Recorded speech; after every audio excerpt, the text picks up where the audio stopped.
Welcome students. Today in session 1 of chapter 1, Revision of Python, we are going to review the Python programming language concepts that we have learned in class 11th. Brief and concise content has been taken up so that you can take short notes of all topics to revise. Students, in class 11th, you have learned the following concepts of Python. Features of the Python programming language, Python language fundamentals, data types in Python, data objects, flow of control, strings, list, tuples and dictionaries. Now let's revise these topics one by one.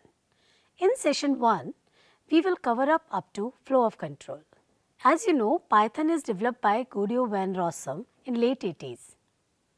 And nowadays, it is being used in diverse applications like software development, web development, app development and in other education and scientific applications due to its vast features. We will now discuss here some of the Python programming language features. First, easy to code. As you experienced in class 11th, Python is easy to code and developer friendly due to its easy syntax and inbuilt library. Dynamic typing, it supports dynamic typing, that means in Python, type of variable is decided at runtime, not in advance. So, we do not need to specify the variable type during coding time. Free and open source. It is freely available to download from the internet and you can use it and share it as well. Next is Python is object-oriented language that supports concepts which are classes and objects, data encapsulation, polymorphism, etc. Next is GUI programming language. Python supports GUI components such as text boxes, buttons, etc. that can be used to develop interfaces through various Python modules such as Kinter, etc. Portable and integrated language. Python is portable. Portable means Python code that we write can run in any operating system such as Unix, Linux, etc. Also, it can easily integrate with other programming languages such as C, C++, Java, etc. Next is large standard libraries. This feature makes Python more powerful as it provides programmer a rich set of inbuilt modules and functions. So, the programmer do not need to write his own code for every single thing in Python. Inbuilt modules and its functions can be directly used in the program. Here, we have discussed some features of Python. Now, let's revise Python fundamentals. Students, tokens are the smallest individual unit of the program. These are identifiers, which is the name given to the different parts of the program such as variables, function, etc. Operators, which triggers an action when applied to variables. There are following types of operators. Arithmetic operators such as minus, plus, multiply, divide, remainder operator, floor division. Logical operators, it includes not, and, or operators, which we have learnt in class 11 chapter Boolean expression in detail. Relational operators like greater than, less than equal to, greater than equal to and equal to. Last one is assignment operator, which is denoted by the single equal to sign. Another token is keywords. Basically, these are reserved words with special meaning in a program such as break, if else, not, etc. Literals. It is of mainly three types. First is string such as ABC, which is a sequence of characters, can be denoted in double quotes or single quotes. Second is numeric literals, which are of two types, integers and floating points. Floating point literals contain decimal values. Third type is Boolean literal, which is in the form of true and false. The last one is punctuators. These are the special symbols used in Python programs such as brackets, colon, at the rate, at hash, etc. Students, in today's session, till now we have revised the concept of Python programming language and features and its fundamentals. Now, we will revise the types of data which can be used in Python program. So, our next topic is data types in Python. As you are aware of, Python handles the following type of data. First one is numeric type, which is in the form of integers that stores any signed integer value, for example, 50 minus 50. Boolean type stores true or false values in the form of 0 and 1. Float types stores double precision decimal numbers, for example 26.3. Complex number type stores the real part and imaginary part of number, that is a plus bj. Here j denoted the imaginary part and known as iota. Second is string data type. It is a sequence of characters. It is denoted by double or single quotes. Example ABC 1 to 3. Number denoted in double quotes are also considered as string. Underscore XYZ, A12 and alphabetic number, all are the examples of string data type. Next one is list, a group of comma separated values of any data type between square brackets. For example, 1A76.3 in a square bracket. Here 1 is an integer, A is a string and 76.3 is a float value. Tuple, a group of comma separated values of any data type between parentheses or round bracket. For example, 1A76.3 in round bracket. Dictionary, an unordered set of comma separated key value pairs between curly bracket. For example, A:1, E:2, I:3, O:4, U:5. Here in dictionary, we see vowels as keys and 1, 2, 3, 4, 5 as its values. The last one is none. It indicates to an empty value. Students, as you have already learned that there are two types of data objects in Python: mutable data objects and immutable data objects. Immutable means non-modifiable data types where updation of data values is not possible during runtime, such as in case of integers, floats, boolean, strings and tuple data types. Whereas mutable data type objects, data values can be updated or changed during runtime, which we have in the form of list and dictionary data type. Now let's discuss few questions related to above topics which we have revised till now. Which of the following is invalid operator in Python? Float division, if, less than, and. In this question, if is an invalid operator because it is a keyword. Second question is, which of the following is valid identifier in Python? toTemp, underscore temp, @temp, none. In this question, underscore temp is a valid identifier since other violates the rules of declaration of identifiers. Write the type of following tokens. For, it is a keyword. Next is roll number, it is an identifier. These are the types of questions which may find in board examination. Now, let's revise in another very important concept, flow of control. That means how the order of individual statement or instructions of the Python program get executed. There are three types of statements in Python: sequential statement, conditional statement, loop statement. As you know, sequential statement executes in order as they appear in the program. That is a program that you write without any conditional or iterative statement. In Python, decision making is performed using conditional statements. Let's understand the working of conditional statements with the help of flowcharts. If block. Initially, condition is tested and if it is evaluates to true, then only program statement executes, written inside the if block. If else block. Initially, condition is tested and if it is evaluates to true, then if block statement execute, otherwise else block statement executes. Next is if elif else block. Similarly, initially condition is tested and if it evaluates to true, then if block statements execute, and if evaluates to false, then the condition is tested again, and then if it evaluates to true, then elif block statement executes, and so on. At last, if no condition is evaluating to true, then else block statement executes. Let's understand with the help of example.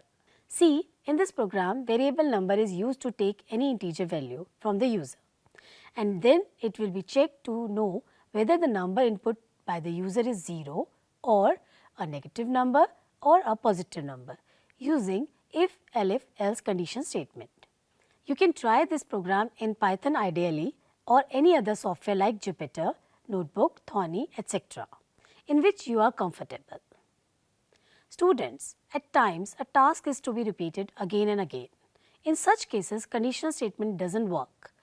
Then we have to use another part of the flow of control, that is looping or iterative statements. Now, let's understand the working of loop statements with the help of flowchart. For loop, it is a control flow statement that's used to iterate through sequence of values until the last item in the range has not been yet approached. Next is while loop. It is a control flow statement that allows to continue execute the set of instructions as long as condition evaluates to true. Now try to understand the working of for loop through an example. The question is to write a program to print the characters of the string one by one as entered by the user. Let's see the result by running a program. In this example, you can see in the result that each character of the string is displayed on the screen one by one. That means for loop iterates the string with the help of variable I, and its values later displayed on the screen by a print statement. Hope you find it out easy to understand.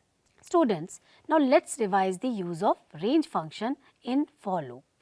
The range function returns a sequence of numbers starting from 0 by default and increments by 1 by default and stop before a specified number. It has 3 arguments: start value, stop value and step value. Except stop value, start and step are optional. Let's understand this concept with the help of example. The question is, reverse the values of a given list. Here we have taken a list, say L, that contains 10, 20, 30, 40, 50 as its values. In next statement, start variable holds the length of the string -1, that is starting index. Stop holds the value -1 so that it can cover 0 index value. Step variable contains -1 that makes the loop run in reverse order. For I in range start, stop, step, print L list and its index value. So you can see the reversal of list values in the output. It comes to 50, 40, 30, 20, 10. In this for loop construct, range works with index values of the list. End equal to space statement is used for horizontal printing of output. Otherwise, result will be shown in vertical manner. Now let's see how a while loop works with the help of an example. Here, a variable say count is initialized with 1 and the condition is checked if the value of the count variable is less than 1. Then the loop evaluates to true and run. It will print the content of count variable. In the next statement, count variable gets incremented by 1. Now the value of the count variable becomes 2. Again the control will go to the while loop where value of the count variable gets checked, whether it is less than 5 or not. If it is, loop runs, otherwise loop exit. And this way loop goes on. Count equal to 1, while count less than equal to 5, print count, count equal to count plus 1. Here the output will be 1, 2, 3, 4, 5. At the value of 6 of count variable, the while loop terminates since it is not less than 5. In certain situations, when some particular condition occurs, we may want to exit from a loop or skip some statements of the loop before continuing further in the loop. These requirements can be achieved by using break and continue statement respectively. The break statement alters the normal flow of execution as it terminates the current loop and resumes execution of the statement following the loop, whereas when a continue statement is encountered, the control jumps to the beginning of the loop for the next iteration. If the loop's condition is still true, the loop is entered again.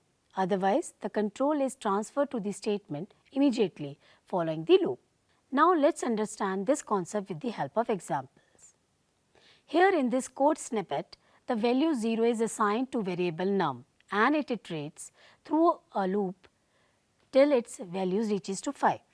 But when a num values reaches to 4, break statement encounters and the control will exit the loop and the following statement get printed.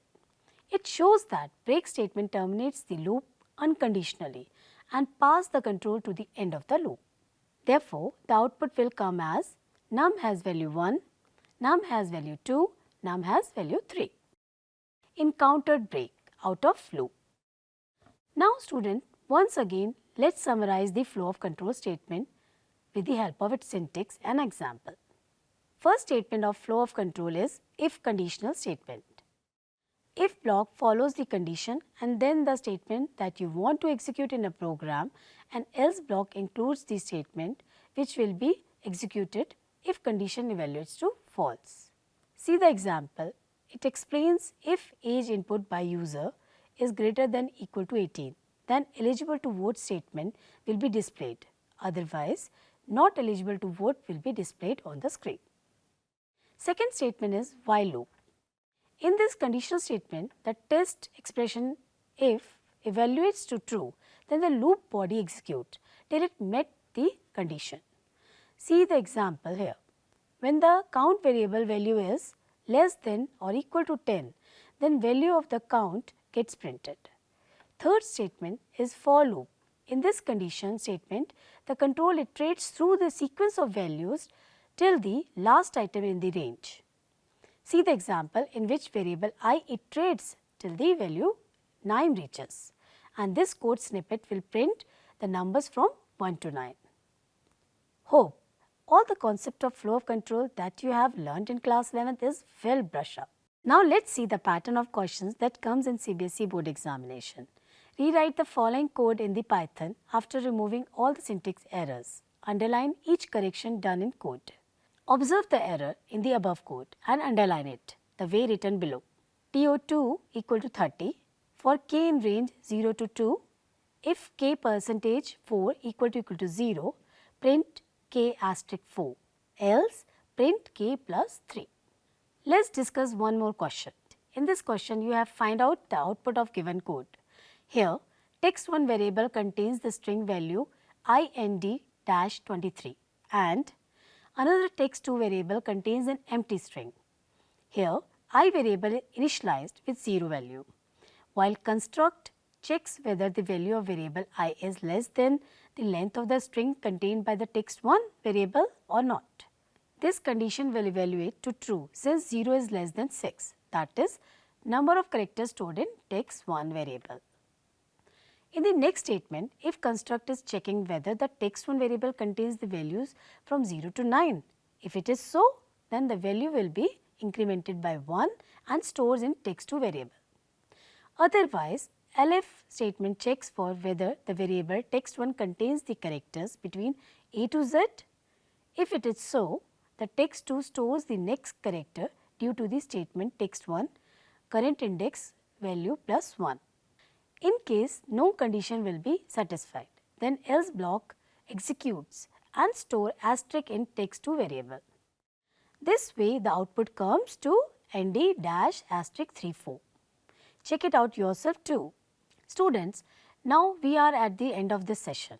Here some questions for you as home assignment that you have to do it till I come up again with the next session of this chapter. The questions are: question 1. Mention any two features of Python in brief.